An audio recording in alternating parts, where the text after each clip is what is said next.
Europe 1, 6h56, Thomas Soto. C'est le vrai faux de l'info de la matinale avec vous, Géraldine Vosner. Bonjour. Bonjour Thomas. Ce matin, le combat d'En Marche pour l'efficacité. Emmanuel Macron veut réformer dès l'été le droit du travail par ordonnance. Un scandale pour ses opposants qu'il accuse de vouloir contourner le débat parlementaire pour déminer la polémique. Ses lieutenants, comme Christophe Castaner, ont un argument choc, la rapidité.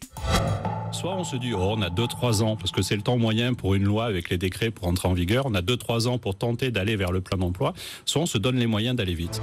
Il faudrait 2-3 ans en moyenne pour qu'une loi entre en vigueur, affirme Christophe Castaner. C'est vrai ou c'est faux ça ? C'est vrai qu'on l'entend souvent, mais c'est faux, Thomas. Le délai est beaucoup moins long.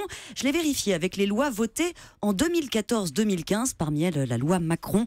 42 textes qui ont été promulgués en 7 mois et 6 jours en moyenne. C'est le délai entre leur dépôt à l'Assemblée et leur publication au journal officiel. Donc c'est rapide. Le gouvernement a souvent utilisé la procédure accélérée. Et pour celles qui avaient besoin de décrets d'application, c'est pas le cas de toutes, ces décrets ont été pris en 5 mois et 26 jours en moyenne selon les services du Sénat. Donc au total, on peut dire qu'il faut 13 mois à une loi pour entrer en vigueur, plutôt pas 2 ou an, 3 ans, sachant évidemment que ça n'est qu'une moyenne. La loi Macron, par exemple, avec ses 106 articles au départ, 308 à l'arrivée, impliquait 130 mesures réglementaires. Alors les plus symboliques ont été prises très vite, comme pour la libéralisation des autocars. Pour d'autres, il a fallu attendre, mais 8 mois plus tard, 60% de la loi était en vigueur, ce qui est rapide pour un texte aussi complexe. Bon, cela dit, si on suit Christophe Castaner, on dit que s'il avait pu la faire par ordonnance, cette loi Macron, ce serait aller plus vite.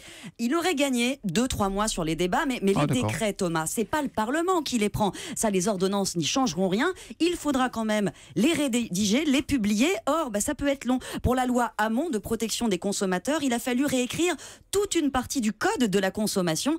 Ça se fait pas en un mois, ça a pris 1 an et demi. Les juristes de l'Assemblée auxquels j'ai parlé doutent que ce gain de temps soit vraiment l'objectif poursuivi, même si les ordonnances sont applicables, c'est vrai, tout de suite, avant que le Parlement les ratifie.